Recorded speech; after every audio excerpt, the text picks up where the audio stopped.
Woo! What's good, everybody? Welcome back to another episode of Combat and Kick It. It's your boy Bando. You already know, there's nobody else on this shit. It's only me. So it's your boy Bando. Back at it again. UFC 282 is this past weekend. Crazy card, if you think about it. A lot of beautiful performances, a lot of really good finishes, all the way on to two controversial decision wins. One controversial decision win and just one controversial outcome, I guess you could say. It was a wild card, and it's a lot of shit I want to talk about, a lot of shit I want to break down. I basically want to give all of my top ratings, my bests of the night, pretty much. And I'm going to start it off with the performance of the night. My performance of the night, you got to give it to Raul Rosas Jr. and you got to give it to Ilia Topuria. It's kind of hard to argue. Those two came out and looked like absolute savage. Now, Raul Rosas Jr. was going in there against Jay Perrin. Jay Perrin talked a lot of smack, probably just trying to get into the head of a young kid because the kid's 18 years old. Well, just turned 18. Matter of fact, he was 17 on the Contender Series. The dude's barely even 18. He just turned 18. So Jay Perrin was just trying to probably get in his head a little bit and shake him up, and it didn't work. It did not work. The crowd did not faze this kid at all. No pressure. The kid went in there and absolutely dominated from start to finish. His hands looked good. His wrestling, that kid is strong. He was picking up Jay Perrin, slamming him, putting him back down. Eventually ended up just getting like a wrap around his body with the hands, and once he did, he was not letting go. He ended up getting his back, getting the rear naked, and just unbelievable, man. Unbelievable performance. That kid is something else. That kid is going to be something to watch. I hope the UFC takes their time with him, because if you rush him, it's just not good. You already got him on Ariel Helwani's show today talking about, if they put him against Aljamain Sterling right now, he'd be ready. And, I shout out to him for having that type of confidence, that level of confidence, saying that if you put me up against a champion right now, I'm ready to go. I give props to that. I can't say nothing bad about that. But at the same time, the UFC does not need to push this kid, does not need to rush this kid. Give him the fights like Jay Perrin. Keep it a slow rolling type of thing. Build him up. Before you know it, he still has the opportunity. He's got 3-4 years left to still become the youngest UFC champion of all time. So I'm not counting this kid out. I got high hopes for him. He impressed me a lot in his one Contender Series fight that we saw him in, or I think it was two, might have been one or two. I only saw one of them. He looked so sharp, and then looked so sharp in this last fight, in this fight on Saturday. So huge props off to him, and I'm super excited to see what's going to happen with that kid's career. Another performance, Ilia Topuria.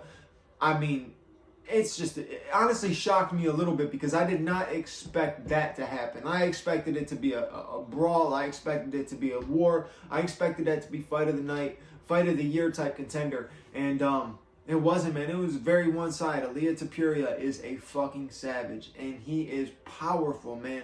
Now, we've seen Bryce Mitchell fight some badass dudes in there. He's been tagged with some heavy shots. You've seen him mix up his game. It's worked well for him. He's strong. He's durable. In this fight, he didn't look like any of that. And that's not because he didn't show up. Now, he said he had the flu the week before, so he's not fully recovered, which is a possibility. I don't count none of that type of stuff out. But if that is the case, hopefully next time he fights when he's not just getting over a sickness, I guess shout out to the guy for not pulling out. But Ilia went in there and completely just dominated from start to finish. Didn't even allow Bryce to do anything. Bryce could not wrestle. Couldn't get him to the ground. And he was tagging him with heavy shots. Ilia Topuria was rocking Bryce. I did not expect that. Now, I know that Ilia Topuria's got heavy hands, but against the guys that he's faced, I did not compare them to Bryce Mitchell as, the same caliber. So I did not expect him to be able to rock Bryce Mitchell. But both men went into the fight in their UFC career undefeated. So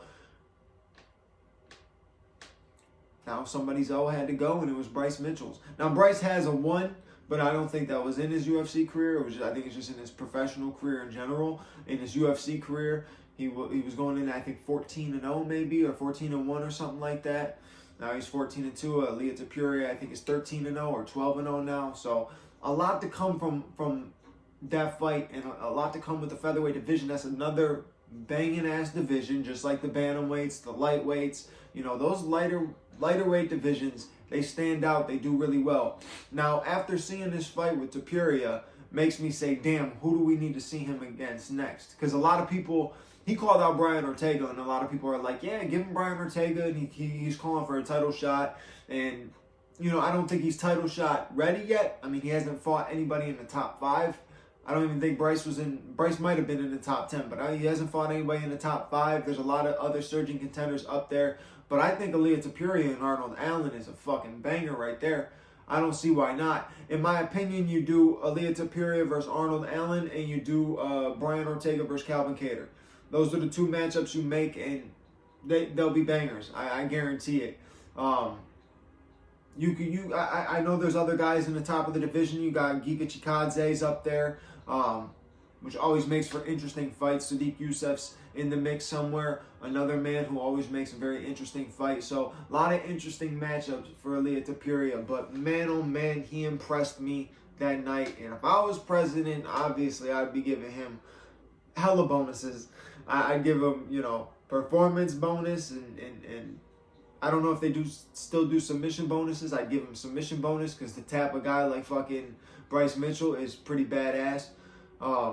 Yeah, I was super impressed, and I was rooting for Bryce. I really wanted Bryce to win that fight, man. I fuck with Thug Nasty, and it sucked to see him lose, but that's part of the game, man. And like I said, Ilia Topuria is going to be a problem for that featherweight division. How about the knockouts of the night? Man, oh man, oh man, oh man, oh man. There were some nasty knockouts. 2 that caught my eye mainly. Chris Curtis knockout over Joaquin Buckley, and Jairzinho Rozenstruik's knockout over Chris Daukaus. I'll start with Jairzinho's because that was quick. It was snap. The fight started 23 seconds. He hits him with a jab. You see it stumbles Chris Daukaus, and he swarms him. Swarms him with a knee, then just heavy hands. Did not give up. Had him up against the cage. Was throwing everything he had, and it was a short night for Chris Daukaus. So tough night for him. I don't know what's next for Chris Daukaus. I'm not really sure what's next for Rozenstruik, but maybe Rozenstruik and Tai Tuivasa. Maybe Rozenstruik and Pavlovich. Maybe Rozenstruik and Derek Lewis. Who knows? But that man's got power in his hands. 23 seconds put out Chris Daukaus. So very impressive. Definitely one of my knockouts of the night. And then the Chris Curtis one, man, it was a really good fight too leading up to this knockout. The first round was very action-packed. I thought Chris Curtis was doing well with his defense. I thought Joaquin Buckley's best bet was to keep throwing the combinations he was throwing. Eventually, they were going to break through, and he did end up landing more towards the end of the first round. Picked it up a little bit in the second round, was landing good. Came in for one, got caught with a mean left hook, mean counter left by Chris Curtis. Chris Curtis finished the job, put the lights out. And that's part of the game. That's just what it is. You can fight your best fight. You can be 100%. You can do everything. If you get caught, you get caught. And there's nothing you can do about it. I thought Buckley looked impressive as well. I thought he looked really good. That's just tough, man. It's tough. Chris Curtis is a fucking beast, though. Dude came out of nowhere. Honestly, if you really think about it, he came out of nowhere. And he's been putting on exciting fights from the second he's come in. He's having finishes. I think that's back-to-back now. I'm fucking with Chris Curtis heavy. And I was listening to him on Helwani's show today, too, and talking about who's possibly next. And maybe Dricus Du Plessis. It's not a bad option. He had a good performance this past weekend as well. I think that's a good matchup. I think there's a lot of good matchups up in the middleweight division for Chris Curtis. Just depends on, if the UFC wants to push him quick or if the UFC kind of slow rolls him. I think slow rolling him's alright, but you got to do it properly. There's a lot of talent, a lot of stacked talent in the middleweight division. I wouldn't mind seeing him up against a guy like maybe Paulo Costa or Marvin Vettori, maybe even Andre Muniz. That man's nasty. It's a different style.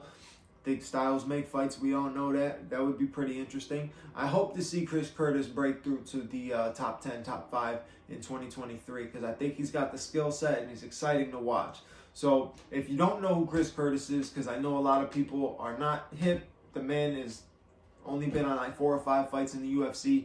They're all been exciting. So go back and watch some Chris Curtis fights if you have. Now, besides the fantastic things that happened on Saturday night, there was a lot of bullshit. And a lot of bullshit, I mean some bad decisions and just bad judges' calls. So, overall, you had Paddy Pimblett versus Jared Gordon. And fight starts, Jared Gordon was landing some beautiful clean left hands that were actually bothering and getting a reaction off of Paddy. Didn't seem like Paddy could really get his combinations off. He was throwing kicks that really weren't landing from a distance. Probably trying to use his range, trying to find it. And Jared was fighting good. Jared was fighting a little bit dirty. Not dirty as in like, dirty as in like cheating dirty. Dirty as in like he was making it rough. He was making it nasty. He was trying to get in tight and land heavy shots on him.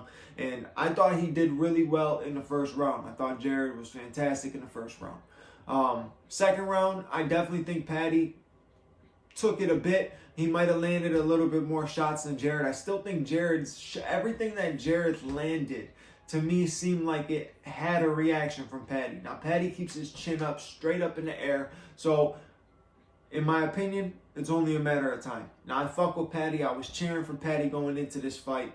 But leading into this third round, one of them had to come out and be the better man. And in my opinion, it was Jared Gordon. Now, neither guy really did too much in that third round. No one really pressed it. But Jared Gordon definitely did more in terms of action, in terms of control. And almost everybody could agree that Jared Gordon won that fight. And it went to Paddy Pimblett. Now, the reason why I say this is kind of bullshit, and it was a very questionable decision, and kind of somewhere you could sit back and say, I gotta think about that one for a second. There's the whole Dana White and the Paddy podcast where they're talking about Ariel. A lot of people are assuming that Paddy's now kissing up to the boss. You see the video of Dana sitting with Dave Portnoy, who was actually the manager of Paddy Pimblett, sitting there saying, not saying anything, but they were sitting like they're waiting for the decision. They hear it and they're like, and you kind of see Dana's reaction like, all right, cool.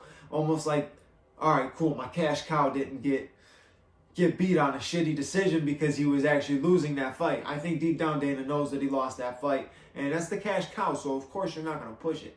But I'll dive deeper into that and dissect that more in the next episode because that's a whole wild ride, and a lot with everything that's been going on with the James Krause situation. A lot of people are questioning the UFC right now. So I think it's a good thing, a good topic to bring up, a good topic to discuss, and it was a questionable decision. So I think overall, for people to sit back and be angry with it, I respect it. I agree. On to the next upset of the night, which was a weird upset. Now, of course, we've been sitting here waiting for this Yuri versus Glover 2 matchup, and unfortunately, we did not get it. Yuri had to pull out due to the shoulder injury. We all know this already. So now the title gets relinquished and is vacant. So we got a vacant light heavyweight title, and two men, the next two top contenders, are now going to fight for that belt, son. So now they're fighting for the belt, right? Now, one thing we need is to leave Saturday night. We need to leave UFC 282 with a light heavyweight champion. And that's something that we did not do.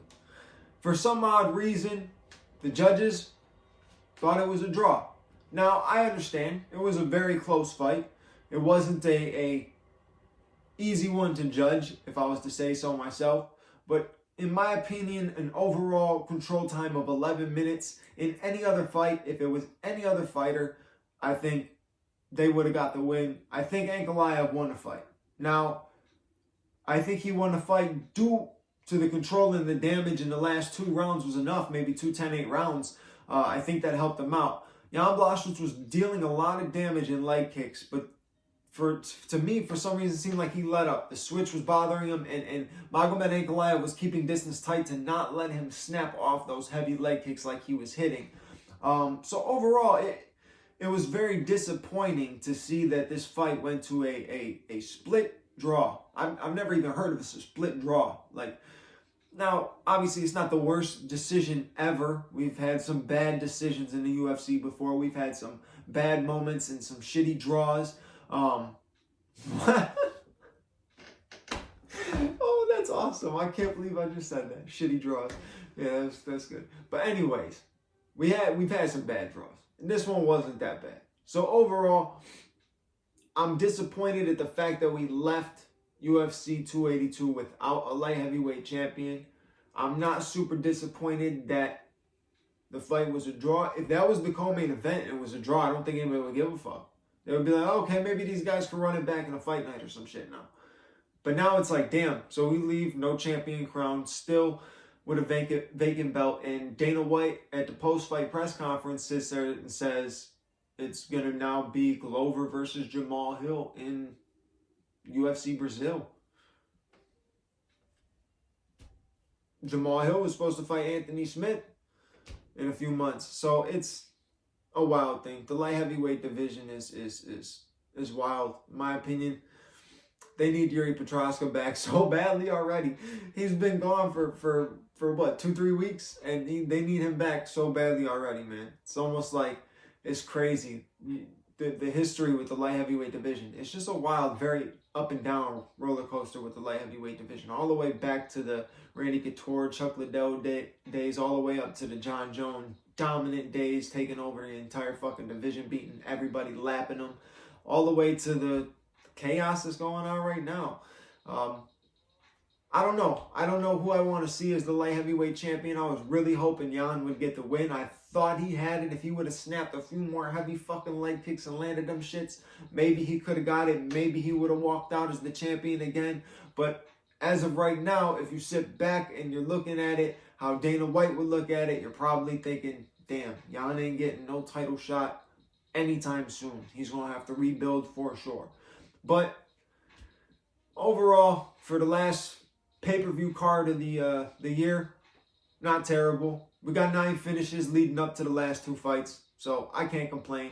Bunch of beautiful finishes, good fights. I was very disappointed seeing Darren Till lose. That sucked, but shout out to Dricus du Plessis. He did good. He had Darren weathered the storm in the first round, then Dricus du Plessis weathered the storm in the second round, and then came out in the third round and just had a burst of energy, and he worked Darren Till in that final round. And who knows what's next for Darren Till? Who knows what's next for the light heavyweight division? Who knows what's next for any of these fighters? But I know all the exciting fights, all the performances that I saw on Saturday night, I am super excited to see the next matchups that could be made with these fights.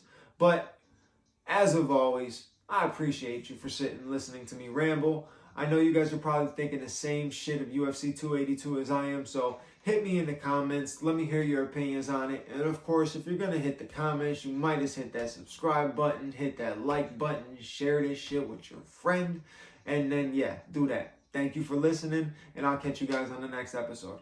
Peace.